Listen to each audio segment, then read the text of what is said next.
And now it's time for Blizz Talk with Straight Edge 187 and Docta Dodgeman. Here at Blizz Talk, we love to sit back, stretch our sacks, bitch, and moan about everything Blizzard Entertainment. We love to hate them, and we know you do too. And now, here's Straight Edge and Docta Dodgeman. And thank you very much, Mr. Michael Oxlong, as always, for that introduction.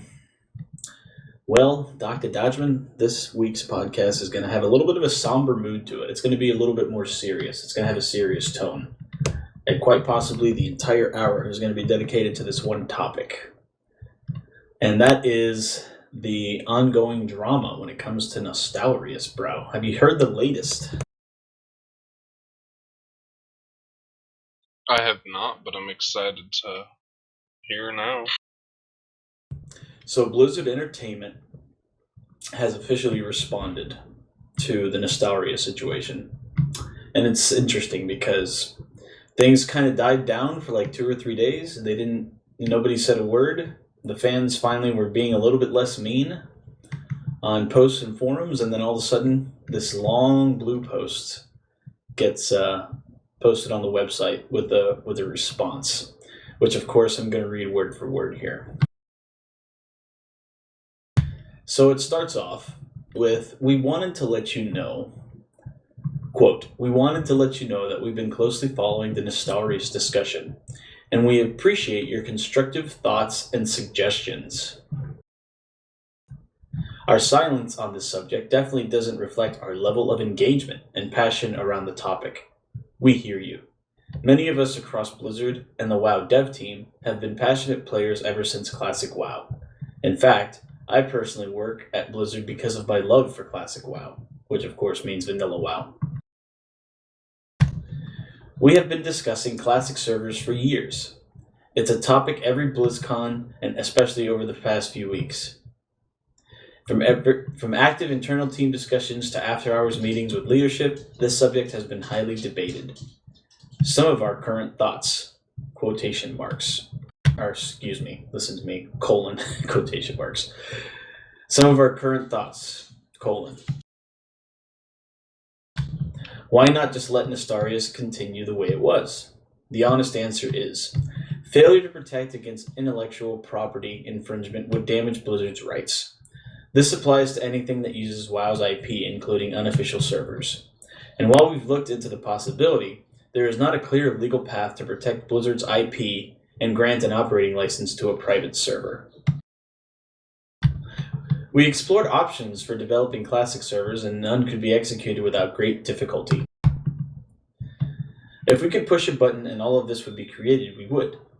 However, there are tremendous operational challenges to integrating Classic servers, not to mention the ongoing support of multiple live versions for every aspect of WoW.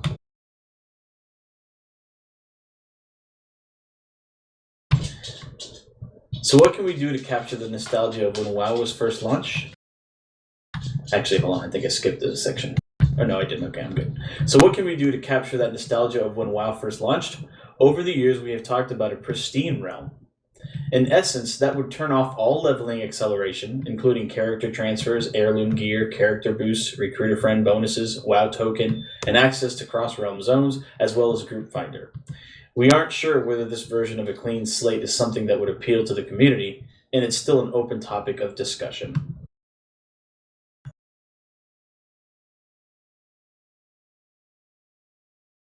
Is that it? No. It ends with, on another note, we've recently been in contact with some of the folks who operated Nostalrius. They obviously care deeply about the game, and we look forward to more conversation with them in the coming weeks. You, the Blizzard community, are the most dedicated, passionate players out there. We thank you for your constructive thoughts and suggestions. We are listening. J. Allen Brack. End quote. Take it away, Doc. What are your thoughts on that? I don't know, man. I hate it. Really, I do. What specifically do you hate? Just the fact that they went after Nostalrius in the first place, and the fact there's still hundreds of other private servers that they're not attacking. If you want to spew about how you're protecting the intellectual rights or whatever, however the hell you want to say it, then why don't you protect it against everyone? Why are you just going after the one? That's the big question. And so that right there, no, man, they have a vendetta against something that's going on there. I don't care what it is.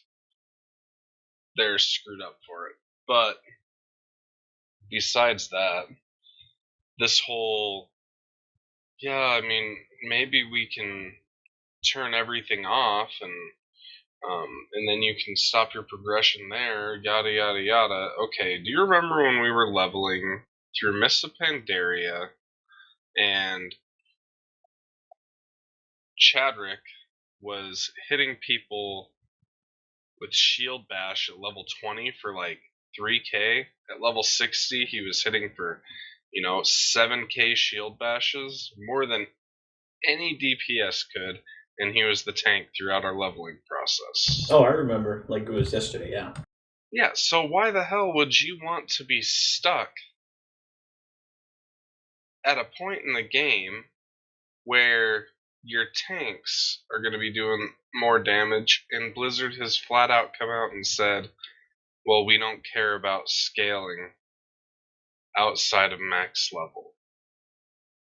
But here's their answer for you to your cries for vanilla play. Well, we could just turn everything off.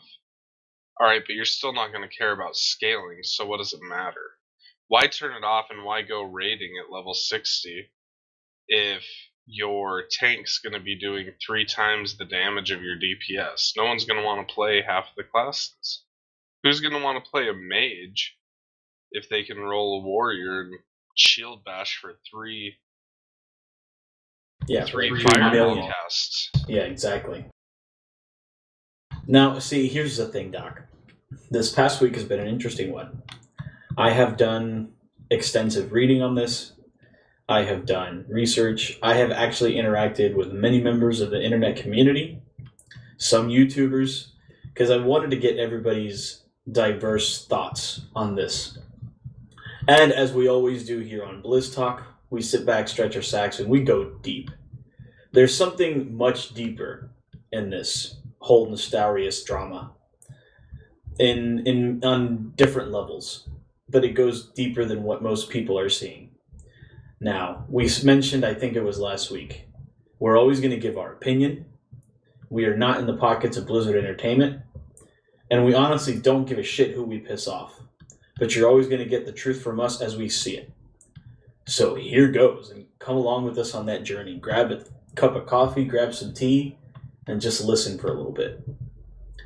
So, after having talked to many people, the vast majority of opinions that I have listened to all fall along the lines of Blizzard had a right to do it. It's their IP. In legal terms, they were well within their rights to do what they did.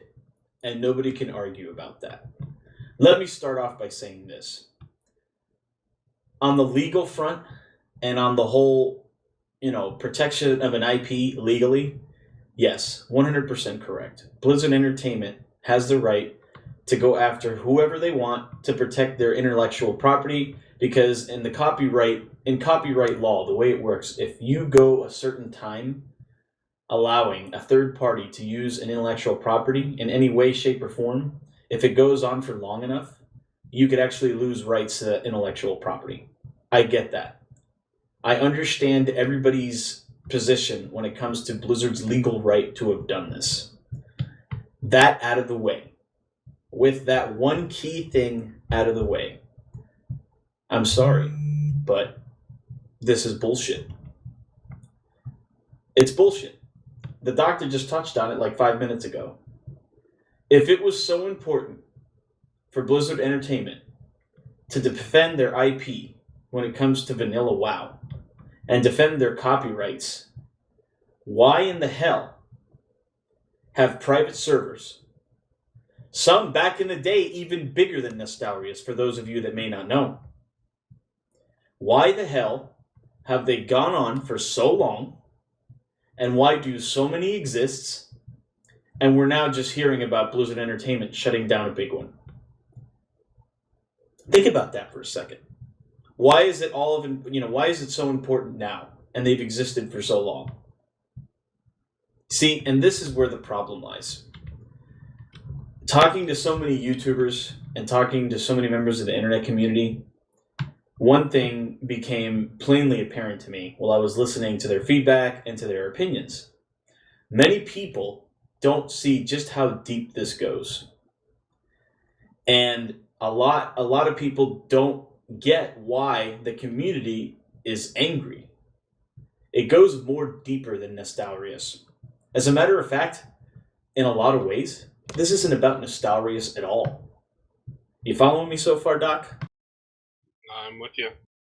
This isn't about Nostalrius at all. Because, yeah, I was watching a YouTuber, which I have no longer subscribed to, and I'm not going to mention names, because I'm not going to sit here and purposely bash. You know, we could be a little bit crude, and we can use bad language at times, but I'm not here to make people feel like shit on purpose either. I mean, I am a dick, but I'm not that big of a dick.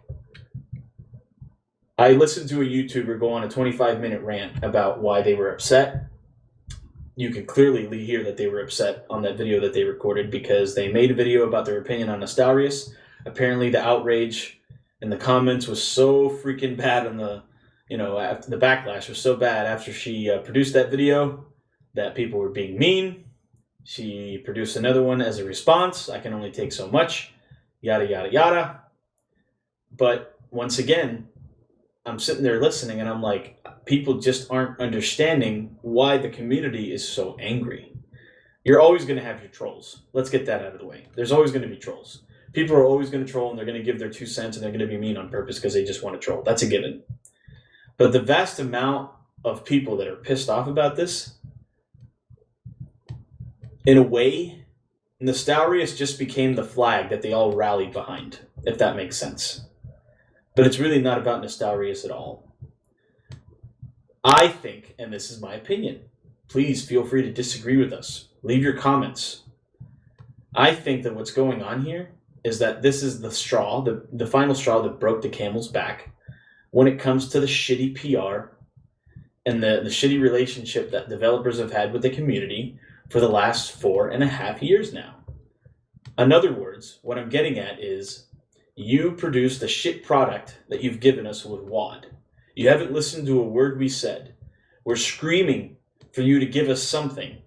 And then, as the final straw that breaks the camel's back, you go bully this private server that's been existing for the last 2 or 3 years, and then all of a sudden you want to shut them down. Many people saw it as a move by Blizzard as bullying. Of course, perception is reality. The perception was, okay, so our sub numbers suck. This private server has over 500k active accounts. We can't allow that. Let's go after them so we can make more money. That's the long and short of it. Hey, that may not be what the issue is. That could very well not be what Blizzard was doing, and that could be that, that's very possible that that's not what Blizzard decided to do. But the important thing is the perception. The perception by the community was that that's exactly what you did. And I'm sorry, Blizzard Entertainment, but perception is reality, and you don't necessarily have the trust of your fans right now when it comes to the World of Warcraft. That's just my opinion. Yeah, I mean, and at the end of the day, they've made a lot more enemies in the last, 2 years than they have made friends. And that's all there is to it. There's nothing that you, me, or anyone else can say to change that, but it's just, I don't know, man. I don't know. Other than standing by the fact that, yeah, well, we did it because we can, and that's our right. Cool. Whatever, man. I'm so fed up with it that I have a hard time reading some of the blue posts anymore, man. Just because you can smell the bullshit from so far away. Exactly. And, like I said, I spoke to YouTubers, and many of them said thank you to me for expressing my counter thoughts to what they thought without being a dick. And I thanked them in return. And the conversations were all amicable. But I have yet to come across, besides you, Doctor, anybody who sees it the way that you just described. I smell bullshit as much as the Doctor does. People, all we use is our common sense. And the biggest thing that screams bullshit to us is, then why the hell haven't you gone after all the other countless private servers that have existed for like 8 years? But you know what? Is that really surprising when it comes to Blizzard Entertainment? Is it really surprising when they enforce the rules with some people, but it's okay for others? Does it really surprise you when it comes to Blizzard Entertainment that they would do this when they cater to the top 1% of players in the World of Warcraft? And whenever they give a suggestion or whenever they give a thought on what they don't like, things get changed right away. But when the other 98.9% give their grief, nothing changes. So should it really surprise us that they nitpick and choose who they're going to bully? No. Moving further along that same line, using your common sense. Just use a little bit of your common sense, people. Is it really a surprise that sub numbers are abysmal at this point? Lord knows what they are. I predict they're under 3 million. I think it's around 2.8. That's my prediction. Is it really a coincidence that their sub numbers are abysmal, and then all of a sudden they decide to go after the little engine that could private server that has over 500k active accounts? And I've heard the argument, well, that's just not a big enough number to merit a difference. Okay, well, here's the thing. 500 active accounts, 800,000 or 500,000 enlisted account or active accounts, 800,000 enlisted on that server. That's almost a million. That's almost a million users. When you take 800,000 times $15 a month, I think the Doctor and I did the math a few days back. It's a lot of money. Point being, regardless of whether this is the reason or not, which I believe it was, once again, perception is reality. The community is not stupid. The people that you hear that are so pissed off, and I'm not excusing some of the really nasty ones because there are some nasty people out there that have been really mean. And that's coming from me, who tend to be an asshole from time to time. I'm not excusing that behavior. But what I am saying is when it comes to the nasty comments and the outrage of the community, it's because of that. It's because they smell the bullshit and they're just not going to listen to it anymore.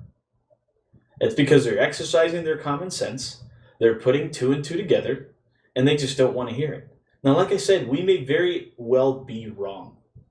And if the possibility is there that we are wrong and we're just dead off, and our common sense is creating a fantasy, okay, fine.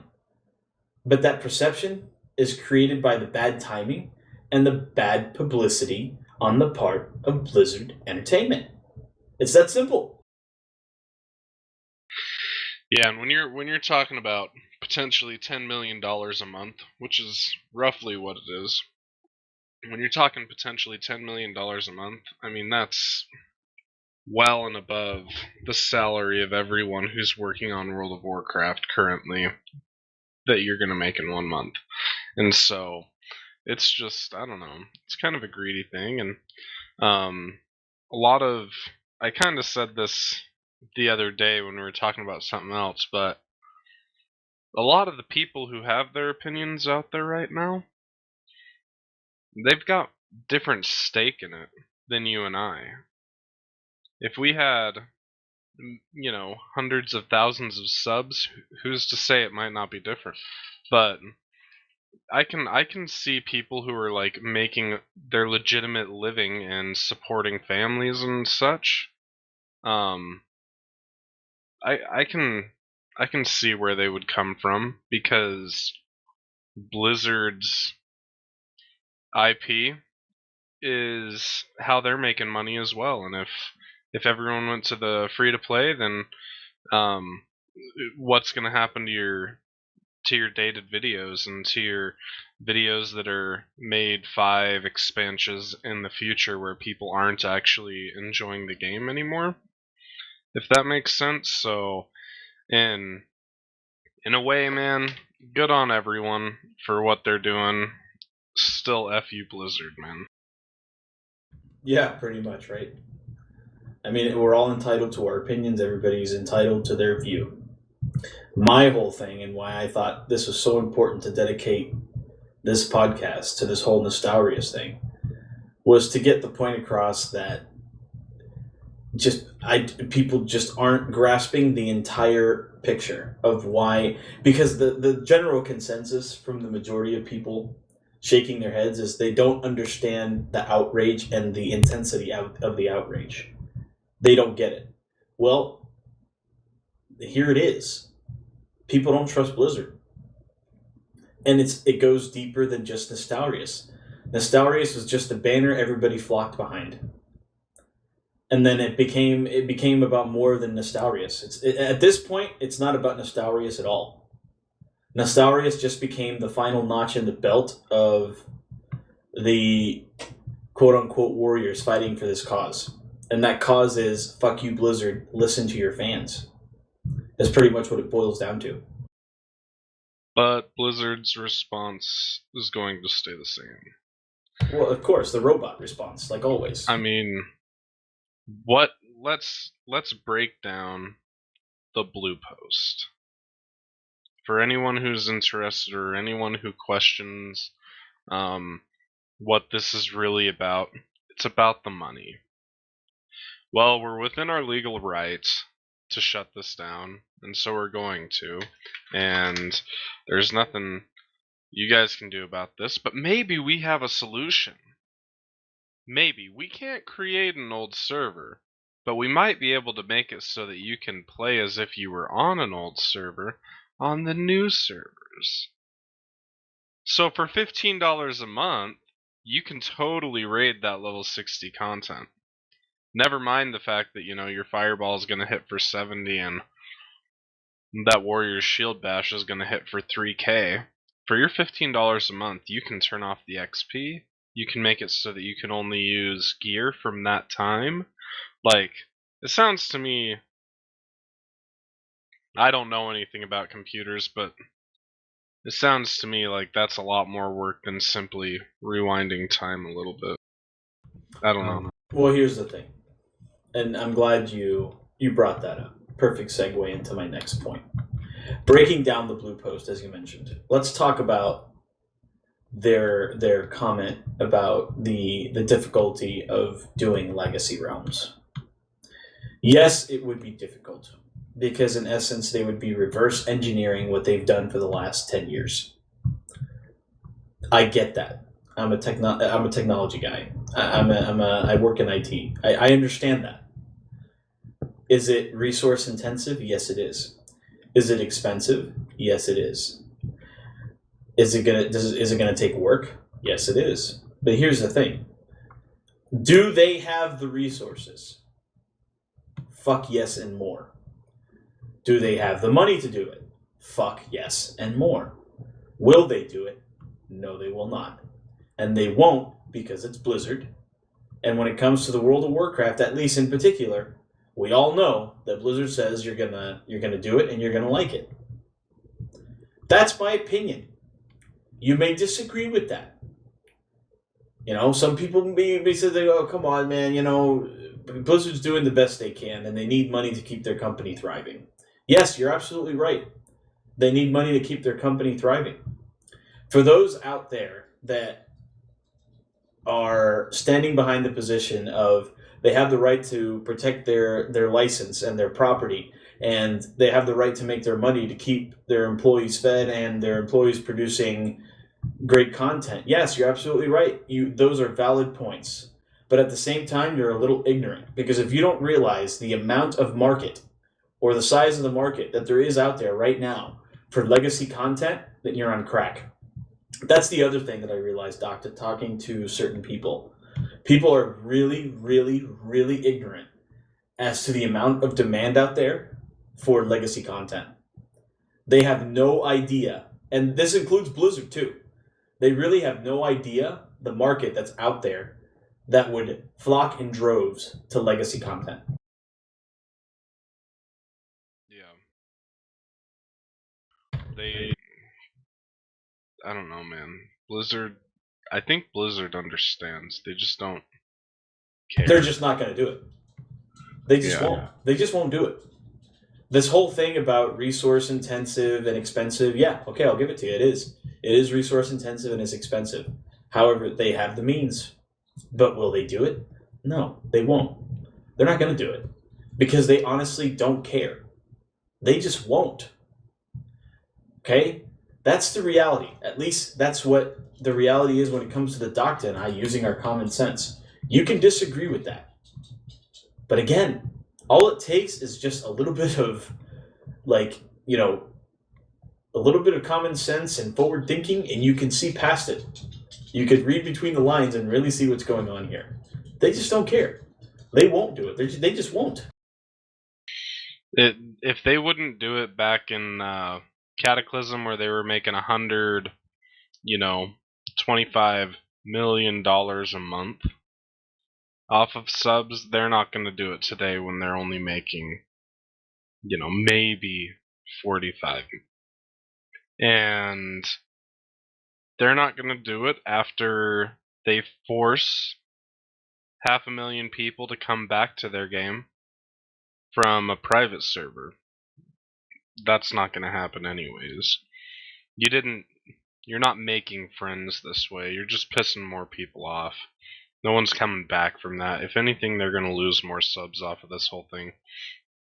Right. And that's, and the whole thing about, but they have a right to protect their IP.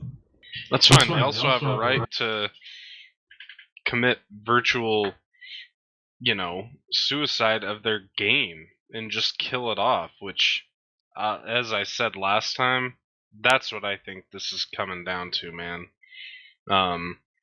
For everyone who is loyal to Blizzard, let me tell you, it's kind of to a fault, and you know what, man? They'll drop us as easily as they're gonna squash Nostalrius.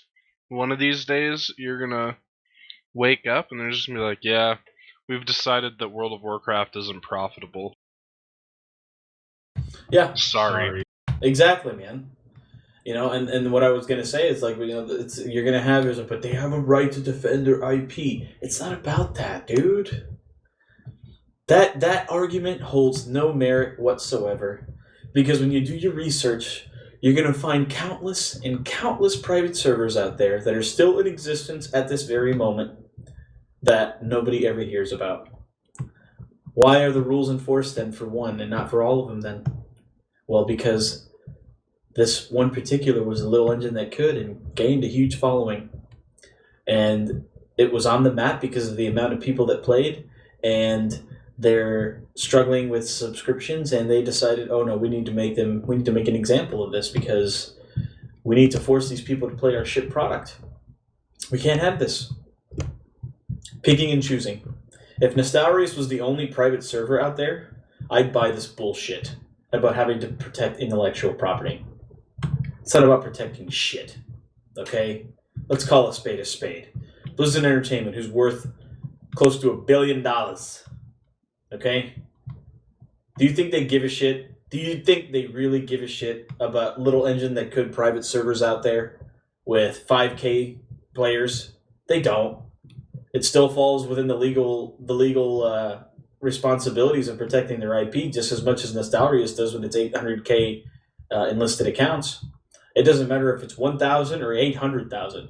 It still falls under the same legal parameters. It's still you not protecting your copyrighted license for a certain amount of time, and you still run the risk of losing it. And you think Blizzard Entertainment doesn't know about these servers? They know about every single one, and they didn't give a shit about them. But now all of a sudden they do. That's why we don't buy this bullshit about having to protect your IP. If you want to protect your IP, you should have started protecting it back in the days of Burning Crusade when vanilla private servers first started existing. You should have protected it back during the days of Wrath of the Lich King when Burning Crusade private server started existing, and so on and so forth. Hell, the Docta played on a private server. I believe it was Burning Crusade, was it not? Yeah, for a while. I enjoyed it thoroughly. I don't know, man. It's the cool part about the private servers is a lot of them, they still have GMs that like interact with you, you know? And whether it's free or not, like, it's pretty laid back. The downside is that they're constantly attacking each other and there's always a war going on in private servers. Especially for the ones that are trying to flip a profit. Because there are private servers out there that are trying to flip a profit. But, yeah, man, it's just, it wasn't a big deal back when there were 10 million accounts subscribed to World of Warcraft. It wasn't a big deal. As much as they'd like to tell you that their sub numbers aren't important anymore and that they're not worried about them, they're clearly, blatantly clearly, not in as comfortable position as they'd like to make us believe they are.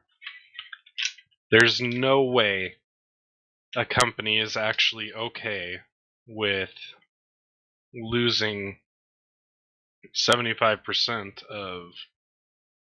of their consumer base, you know? There's no way a company is okay with that.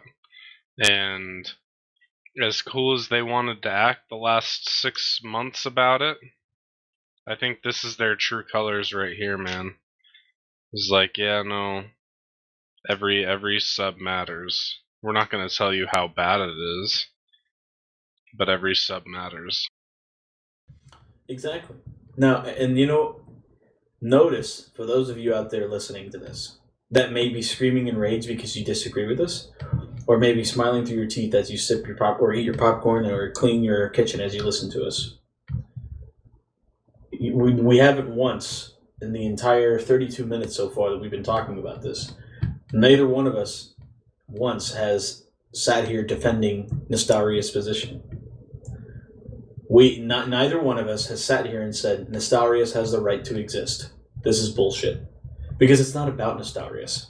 This isn't us defending Nostalrius. This isn't us defending any private server out there because, in our opinion, we get it. We get the broader picture. This isn't about Nostalrius at all. It has nothing to do with Nostalrius, just in case you haven't noticed. And it has everything to do with Blizzard Entertainment. This has everything to do with Blizzard Entertainment and its practices. It goes deeper than Nostalrius. It's like I said in the beginning of the show. Nostalrius was just the final banner that all the angry members of the community flocked behind. It's not about Nostalrius at all. It's not about Nostalrius at all. And it's all about Blizzard's bullshit and the fact that people are sick and tired of it. The hypocrisy, the double standard, the bullshit public relations policies, or, lack thereof. That's what it's about. It's not about Nostalrius at all. In the end, everything that's happened is well within the legal limits, right? And so, whatever, man. Good on you, Blizzard. Like, you're exercising your rights, and I don't know, man. I don't like the turn to politics that my laid-back gaming vice has taken. When I'm getting ready for bed and I want to wind down and play a game, guess what I don't want to deal with? This shit.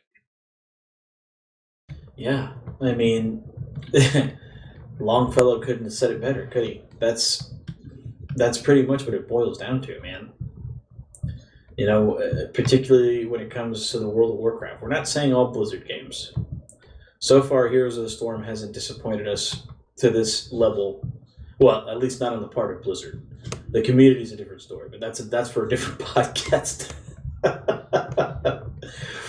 But Heroes of the Storm hasn't pissed us off to this point when it comes to Blizz. Lord knows Overwatch hasn't pissed me off to this level when it comes to Blizz. I don't play Hearthstone. I play a little bit of Diablo 3. You know, it's World of Warcraft, man. That's the bane of our existence. Yeah. And at the end of the day, it's okay, man. Like, I don't know. All of this stems from the business angle of each individual game, man. And World of Warcraft would not be in the pain that it is right now if they were to implement a different method. I kind of think that Blizzard they're stuck in their ways. Okay? For anyone out there who who's ever thought of this with me, that's cool. If you totally disagree, that's cool too. At the end of the day, I don't really care. My opinion probably won't change. And Blizzard's not going to do anything simply because of my opinion. We've already discussed that. But World of Warcraft, man, the sub route, the $15 a month, the entire business plan of that is bad. It's bad, man. And every other MMO out there is moving away from it. Blizzard's trying so desperately to keep it, but it's just bad, man. It doesn't live anymore. If you want to make it in the gaming world now, you have to have a good in-game store with microtransactions, which everyone hates, but everyone loves. You can talk about how much you hate it all you want, but, you know, if you tell me that you've never put your credit card info in a single time for something like Hearthstone or Heroes of the Storm or in the future Overwatch or any of the first person shooters out there, I'm going to call bullshit. And there's no reason why World of Warcraft couldn't get back subs and have people playing again and, you know, have more active accounts actually in the world to make it feel more immersive, because that's what we all play an MMO for, is for the massive part. And, you know, the massive part, well, sorry, they just destroyed the vast majority of that. When you're playing with 75% less subs than you had, that massive part really starts to feel smaller. And I know they tried to smash a bunch of realms together and make the mega servers outside of the cities, but there's something about walking into Stormwind and having people just everywhere, stacked on top of each other. That's awesome. Or That's Overlord, why you pay your back in the day. That's why you pay your money. Going in and being like, wow, man, I have to figure out what city I should go to, because every city used to be like that. It's just forcing people to pay that much. It's an investment thing. You know, we're either going to invest our time or our money, and then if you invest your time, you're going to feel obligated to pay money, and if you invest your money, you're going to feel obligated to pay time. And that's kind of where I've come to a point where I'm just like, I don't have the time anymore, and even my money is a little tighter. And so, could I afford $15 a month? Yeah, probably. Is it worth it for me to pay $15 a month for this game? Hell no. Hell no. And I don't have the time to farm the gold. When I go into the game, I want to be able to do stuff that I want to do. I don't want to be forced into grinding so that I can afford my next month. Either way, you're investing. There's no ifs, ands, or buts about it. You're either investing your time so that you can play the game, or you are investing your money so that you can feel obligated to play the game. And that's where I have the issue, you know. Well, I The mean, game MMOs, is dying. MMOs in general about investment. I mean, that's the whole concept. The base concept at its core is about investment. When it comes to an MMO, it's about investing time and money, mostly time.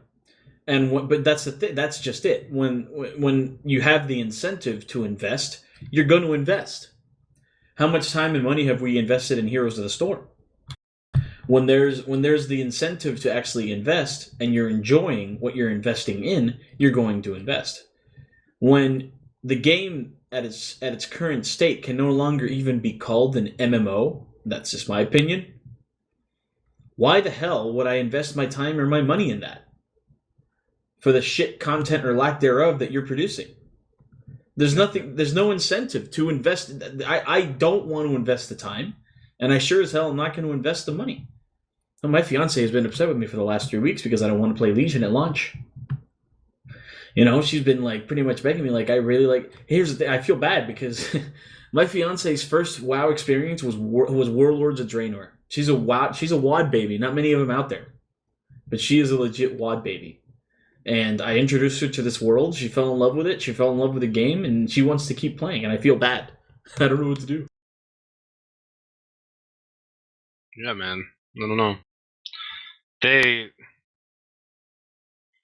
The old subscription, $15 a month policy, that's dead, Blizzard. Get that through your mind. It's dead. Not just Blizzard. They need to go ahead and give Electronic Arts a call. And they both need to console each other because they both don't get that.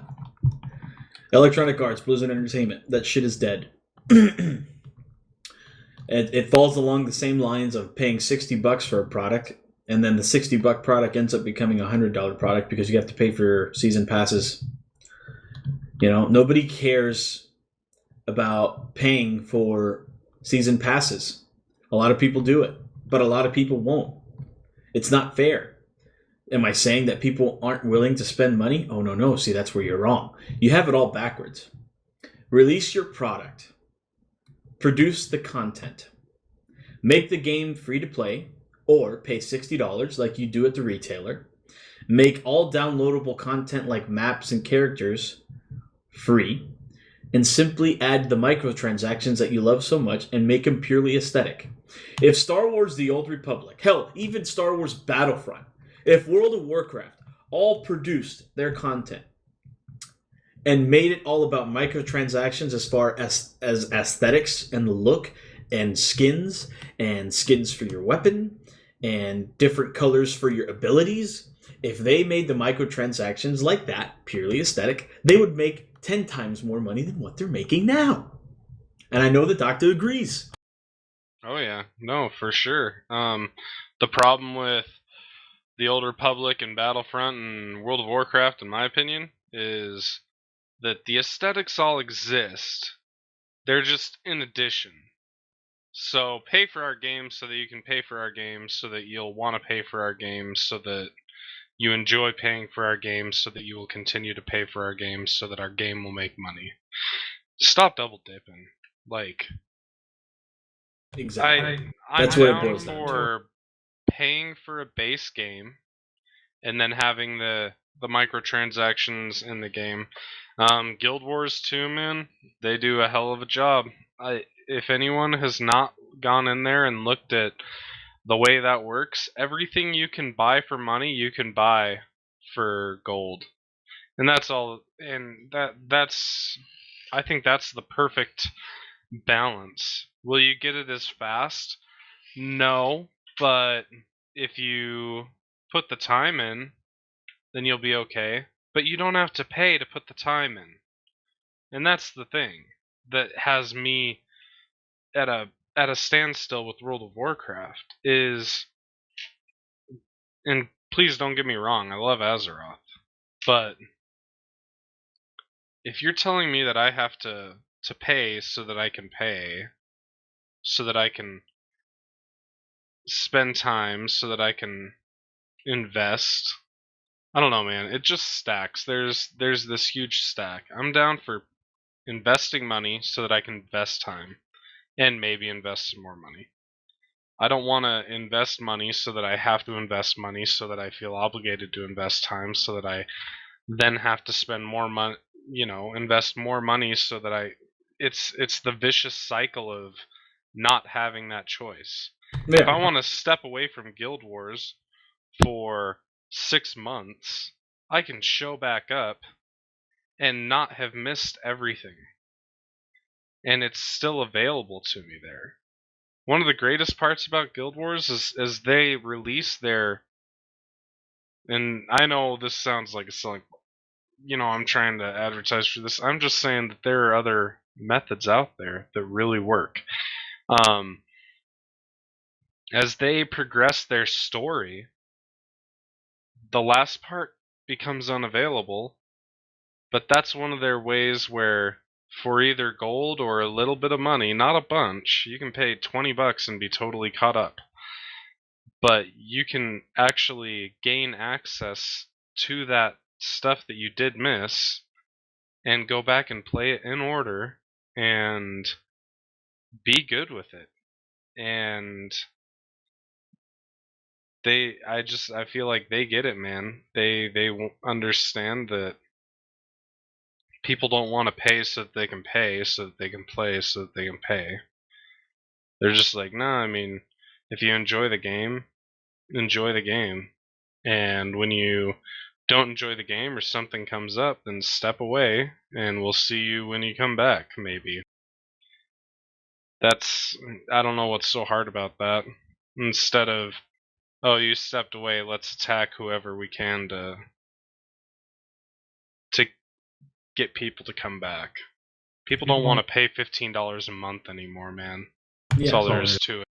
Mr. Monheim, Mr. Chris Metzen, especially, who I know this is your baby because you created this amazing world called Azeroth and the amazing story that has gone on with World of Warcraft. And Mr. J. Allen Brack, newsflash, your $15 a month model no longer exists. It doesn't work anymore. You can continue to make millions upon millions of dollars with your game, which has literally changed pop culture and has hit the gaming world by storm. Nothing will ever change the history that World of Warcraft has made in the gaming world. Nothing will ever change that.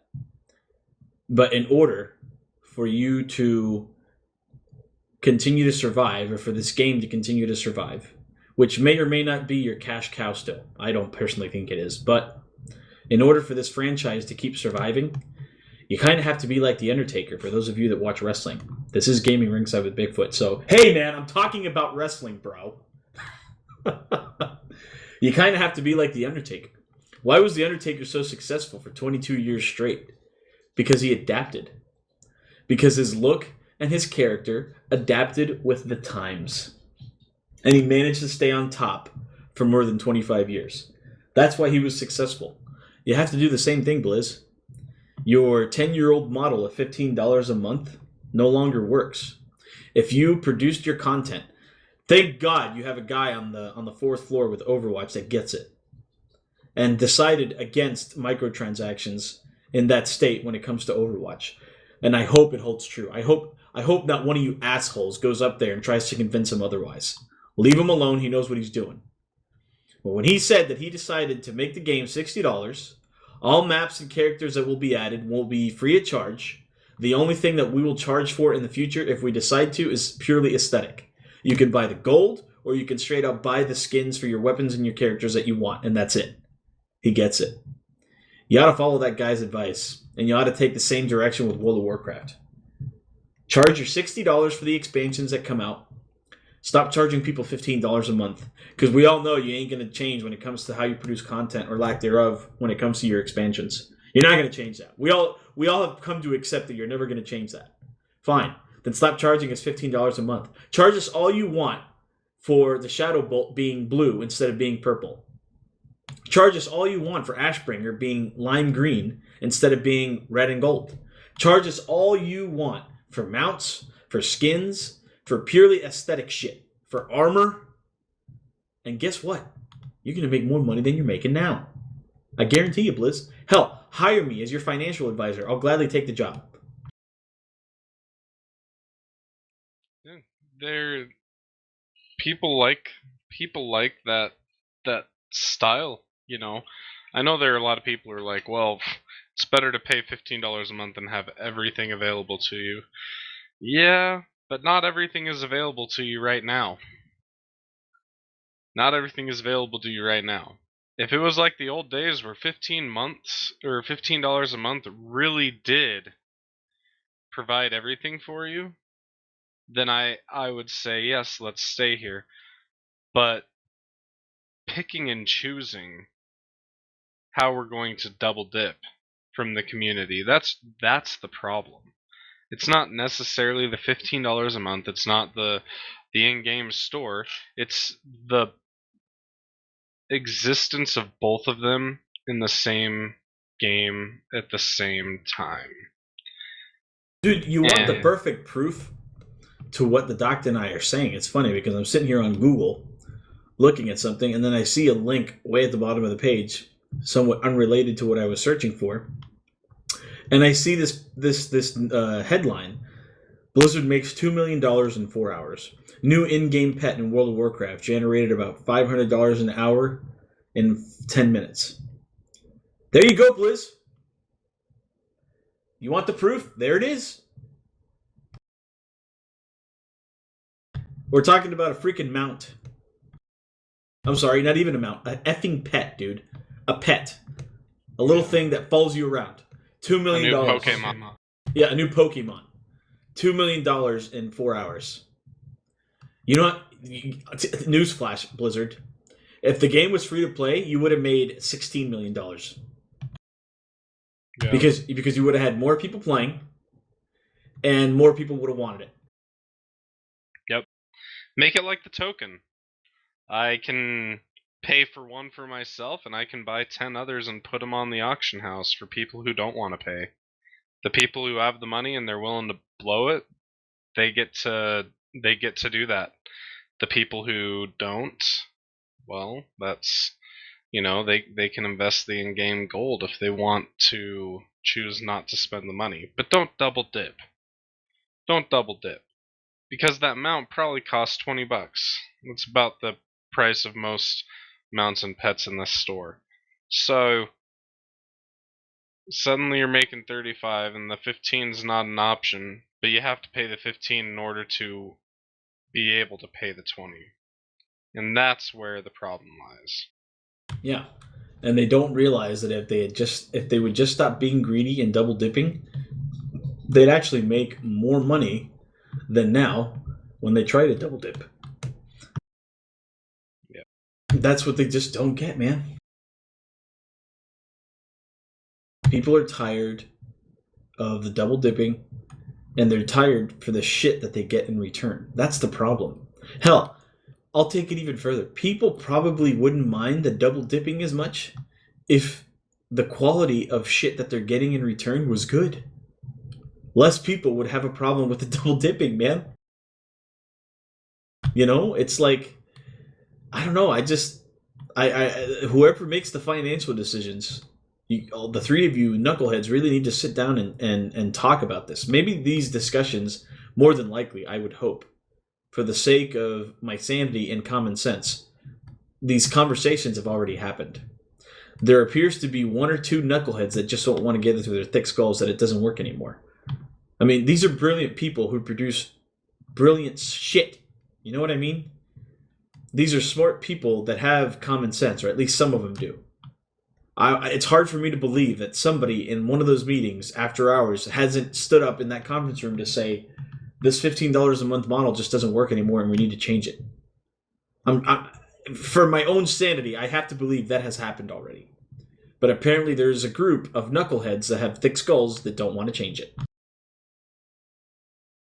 Well, that's, no, it's never, I don't think it will change. I just like talking about what good it could do if it did. Yeah, it would be amazing. I would go back in a heartbeat because I'm not having to invest money in it anymore. And Doc, you and I both know. Let's call a spade a spade. How much money between the two of us have we invested in Heroes of the Storm? Not only on heroes, but on skins and mounts. Yeah. But Yeah. why? But why? But why? Because the game is truly free to play. It's not pay to win. And if you and I both wanted, we could play that game without having to pay a cent and just playing free heroes on rotation. Nope. I will gladly pay you my money for this awesome fucking skin that you produced because shit isn't being forced down my throat. And that's the key. You didn't force shit down my throat, take my money. Yeah, and people have proven that time and time again. If you don't feel obligated, you're going to give up the money a lot more freely and a lot more happily, I guess would be the word. I mean, it's a lot easier to get someone's money when you're not robbing them. That's all there is to it. Yeah, and it's nice that that's the exact format that's going to be in Overwatch. I paid you my $60. You've told me, crossing myself, hoping that Mr. Kaplan makes good on his word or that some asshole doesn't force it down his throat. And every single map and hero that may be added to the game will be free. Take my money. Take my money for all these weapon skins and all these hero skins and for all this gold to buy stuff. Take my money. I will gladly pay you because you're not forcing shit down my throat. It works. But the World of Warcraft just doesn't get it. I don't know, man. Hey, I made good on my on my prediction at the beginning of the show. Said the entire podcast would more than likely be dedicated to Nostalrius and the shit from Blizzard, and we're at 56 minutes, and that's all we've talked about. Yeah. Any quick notes on the Nexus this past week, man? Not really. I mean, the only big thing that happened in the Nexus was Tracer became available to everyone. Yeah, she's predictions on nerfs. We kind of talked about this last time, but she is going to be the hardest character to nerf in the game. Yeah, and to balance. Yeah, and it's gotten to the point now in Hero League where she is instaban. Instabans have now become, they were pretty much Li Ming Morales in 90% of the games. Now it's Li Ming Tracer. She's getting instabanned. And not because of her damage, but because she's just a pain in the ass to kill. It's her mobility. Yeah. Don't get me wrong, man. For those of you out there struggling against Tracers in the Nexus, there's ways to counter her. It just requires not just skill, but it requires team synergy. Countering Tracer requires team synergy. You're going to be forced to work as a team to counter Tracer. The best counter, and I did it last night with a buddy of mine that I was playing with, the best counter for Tracer, hands down, combo is Uther ETC. As Uther ETC, we just destroyed her. With Uther's guaranteed stun, and then he'd hit her with the power slide right after and his knockback, she couldn't do a damn thing. But it just requires skill to be able to counter. Yeah, it'll get better. Eventually. I don't know. I don't know how they're gonna nerf her, but one of these days she will not be quite the force that she is right now. Oh, and I wanted to run this by you. Rumor has that next hero in the Nexus is Manaroth, bro. Really? They're not gonna do two from... That's the rumor. And I saw this thing yesterday where somebody supposedly asked Mr. Dustin, the head developer, and on Twitter he replied with a quote. And when I read the quote, I'm like, oh shit, Manaroth said that. So it looks like Manaroth may be the next hero. You know who Manaroth is, right, Doctor? I know who Manaroth is. All right. Yeah. All right, I just wanted to make sure that you didn't think he was one of Khadgar's cronies or something. No.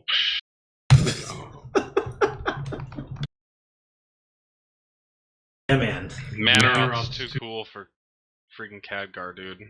Manaroth's a G. I think Manaroth would destroy Khadgar in a 1v1. No, okay.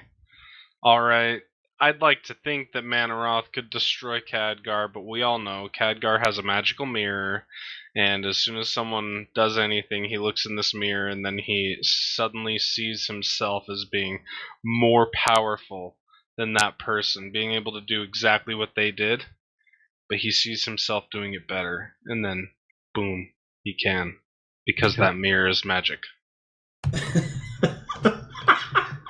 You know, I had debate the Doctor on some form of Khadgar hate, you know, in the podcast, and we had to have at least one outrage. And on that note, my fellow geeks and nerds, remember, always mark out with those controllers out and keyboards out. And the Doc and I will see you all next week. Where's Mr. Michael Oxlong? Michael Oxlong, as soon as I say that, you have to be on the horn. Come on, take it away.